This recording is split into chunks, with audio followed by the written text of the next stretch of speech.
Good morning, students. Today we are going to learn the chapter Plant Nutrition, and today's topic is opening and closing of stomata, aspects of physiology of stomatal opening, osmotic effect in guard cells. It is generally accepted that opening of stomata was the osmotic effect on an accumulation of potassium salts, and also in some plants sodium is the guard cell. Potassium has been discovered in guard cells of open stomata of several plant species, including crassulacean acid metabolism plants, where stomata open in the night. Sodium has been found in addition to potassium in some species growing under saline conditions. The accumulation and discharge of potassium contents account for the turgor changes in guard cells that gives rise to stomatal movement.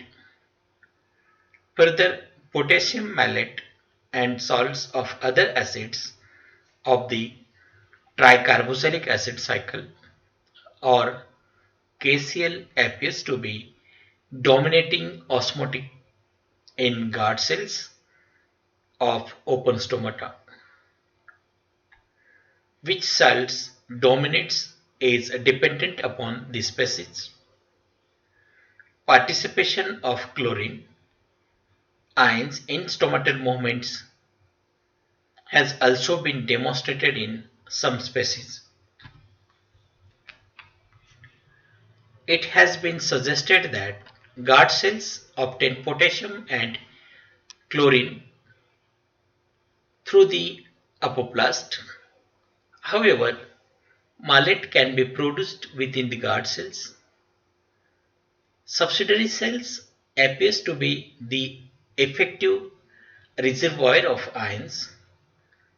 During stomatal movement, there are differences between the potassium and chlorine distribution of guards and subsidiary cells. The presumed function of the stomata is related to the metabolic activity of the mesophyll, its assimilation of carbon dioxide, and its water relations. In succulent plants, most of the stomata are completely closed during the daytime. It is a device to reduce transpiration. At the same time, carbon dioxide uptake for photosynthesis is also lowered. In Bryophyllum, sedum, etc., during the daytime, the pH of the cell sap is low and is highest in the evening. These fluctuations were chiefly due to malate. The change in acid content is called diurnal acid cycle. Using 14 carbon dioxide isotopic, it is observed that malate get fixed during the night. Sometimes this is called dark fixation of carbon dioxide. The formation of malate occurs as follows. Carbon dioxide plus phosphoenol plus water. In presence of phosphoenol carboxylase enzyme, it is converted into oxaloacetic acid 4-carbon compound, and in presence of malate dehydrogenase, oxaloacetic acid is converted into malate and it is released. The phosphoenol pyruvate is derived from starch formed during photosynthesis during the day. In the succulent, high respiration releases carbon dioxide during the night, which is stored as malate. During the day photosynthesis occurs, and stomata close during the heat due to heat, and carbon dioxide is obtained from malate even in the closed stomata. This is an excellent example of adaptation in the succulents. The metabolic reactions involved in the opening and closing of stomata may be summarized as under. In guard cells, during light or in presence of light, and in absence of light, that means in dark. In light, respiratory carbon dioxide in the intercellular space is consumed in photosynthesis by the mesophyll, and in dark, respiratory carbon dioxide accumulate in the intercellular spaces as there is no photosynthesis. In light, guard cell shows alkaline reaction, pH increases. In dark, guard cell shows acid reaction and pH decreases. In light, the alkaline reaction favors hydrolysis of starch to sugar, and in dark, acidic reaction favors the formation of starch from soluble sugar in the guard cells. In light, the osmotic pressure of shaft of guard cells increases, and in dark, the osmotic pressure of the sap of the guard cells falls. That means decreases. In light, water enters the guard cells, its turgor pressure and volume increases, and during dark, water leaves the guard cells, its turgor pressure and volume decreases. In light or during light time, guard cells changes their shape and stomata open, and in dark, guard cells change their shape and become flaccid, stomatas are closed. Thus, according to Sayre and Stewart in 1964, there is a close correlation between light, the photosynthetic lowering of carbon dioxide concentration, and stomatal opening. There is some evidences that light has direct effect on the stomata through a pathway independent of carbon dioxide. Perhaps the light energy is converted into chemical energy, which is then used to move ions from surrounding cells into the guard cells. This increase in ions concentration would cause water to move in osmotically. Many other more complex explanations have been offered. According to Bowling in 1976, who gave the Mallet switch hypothesis of stomatal movement, the change in the pH of the guard cells creates a gradient for monovalent mallet towards either guard cells or epidermal cells, causing a diffusion of potassium along with the gradient. It has been observed that epidermal tissues produce appreciable quantities of malate, and the changes in malate level are closely and positively correlated with the stomatal aperture.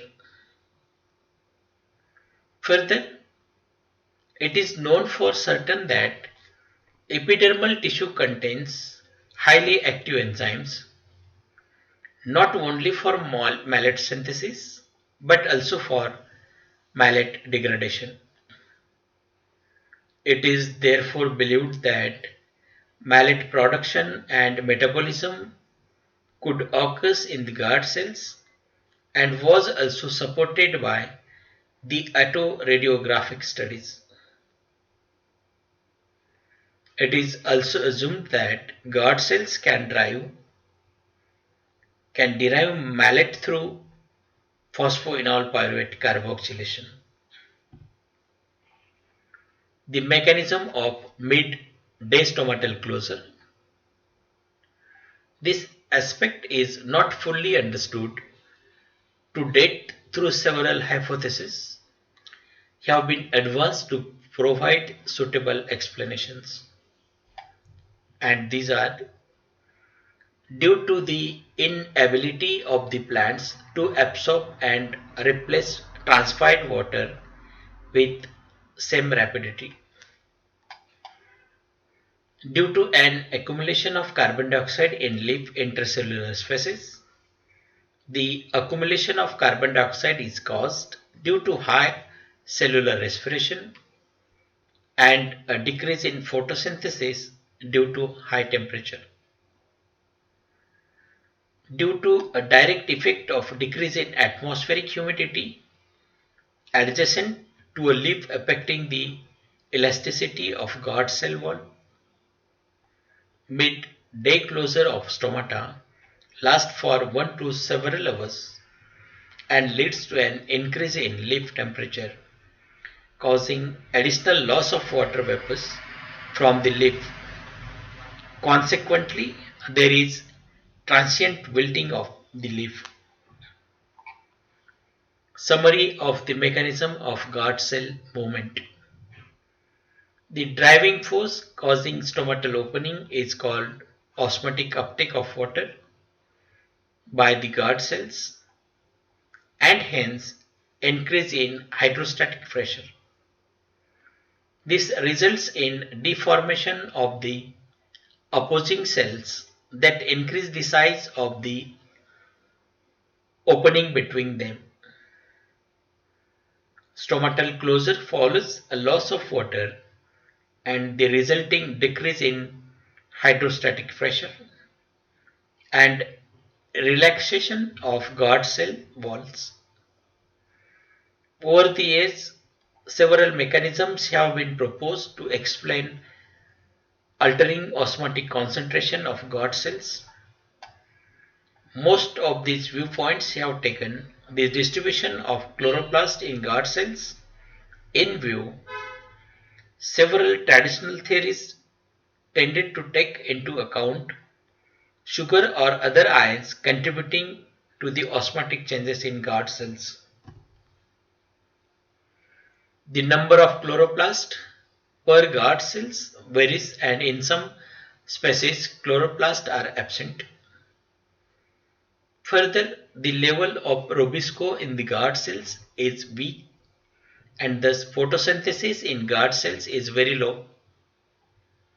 In the late 1960s, it was demonstrated that level of potassium in guard cells was high in open and low in closed stomata. Thus, an accumulation of potassium in guard cells is now well accepted as a universal process in opening stomata. The amount of potassium determines the size of stomatal opening and is regulating the osmotic potential of guard cells. ATP powered proton pump located on the plasma membrane stimulates ion uptakes and is supported by two evidences. First evidence, fusicosin stimulates both stomatal opening and extrusion of active proton pumps. Second evidence is when it inhibits the proton pump also inhibits stomatal opening. It is believed that extrusion of protons tend to hyperpolarize the plasma membrane. This then permits the uptake of protons in response to the potential difference or charge gradient across the membrane. The entry of chlorine ions, which balances the charges of proton ions. Proton uptake is also balanced by another organic ions, malate, which is generated within the guard cells through PPH system. The role of chlorine or malate ions or both in acting as counter ion is dependent on species.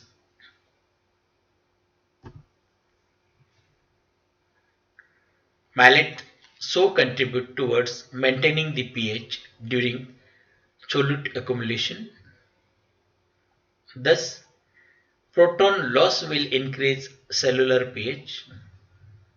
The synthesis of malate will replenish the supply of proton lost by extrusion and hence help in maintaining the normal level of pH. The data on malate levels support the above contention when estimated in opened or closed stomata. Guard cells have high activity of PAPs and also there is decrease in the starch content of open stomata. Factors which affect stomatal opening also cause malate concentrations and in turn affects PAP's activity. In fact, fusicosin stimulate stomatal opening and also enhances the activity of PAPs. Abscisic acid induces stomatal closure and reduces PAP's activity. In summary, both potassium and chlorine and malate accumulates in the vacuole of guard cells, lowers the osmotic potential and the water potential of the guard cells. Consequently, there is uptake of water by the guard cells causing the stomata to open. Closure of the stomata possibly follows the events which are reverse of the opening. It has been observed that closure is much faster than opening, suggesting the existence of other metabolic pumps causing active efflux of ions. One view is that signals for closure of the stomata stimulate calcium uptake by the guard cells, cytosol resulting in depolarization of the membrane, resulting in opening of channels to extrude malate and chlorine. The extrusion takes place into the adjacent subsidiary and epidermal cells. Available evidences point towards the non-cyclic photophosphorylation or mitochondrial respiration and oxidative phosphorylation contributing to the ATP generation. Guard cells have been shown to contain large number of mitochondria. Respiratory inhibitors such as azide, cyanide and 2,4-dinitrophenol inhibits stomatal opening. Aspects of the physiology of stomatal opening. First aspect, stomatal opening depends on carbon dioxide concentration. Sufficient evidences is available regarding stomatal response to change in carbon dioxide concentration in the atmosphere. When intensity of light is sufficient, concentration of carbon dioxide is lowered by active photosynthesis in the lip mesophils and also guard cells. Starch thus produced in hydrolyzed and consequently stomata open. On the contrary, stomata close in darkness or under low intensity of light. When carbon dioxide evolved from respiration is accumulated and photosynthesis is precluded. Stomatal response to several other environmental factors like water stress, temperature could also be explained in terms of their sensitivity to carbon dioxide concentrations. The closure of stomata during midday is attributed to increase in temperature. In some species, it causes increase in carbon dioxide concentration. When the leaves are in a state of water stress, the sensitivity of stomata to carbon dioxide also increases. Number 2, stomatal opening not associated with carbon dioxide concentration. First, light induced opening. In sweet potato, some of the etiolated leaves lack chlorophyll and hence photosynthesis. In these leaves, carbon dioxide concentration is not lowered in light.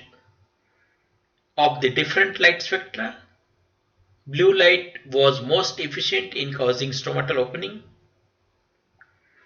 The results are interpreted to mean that blue light either did not permit conversion of sugars into starch or accelerated hydrolysis of starch.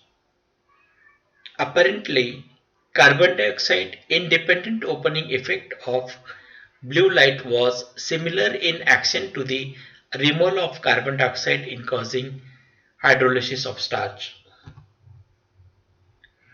Temperature induced opening. In some species, when the temperature increases, it causes stomatal closure by increasing carbon dioxide concentration within the leaf. In some species, stomata open in darkness when the temperature increases.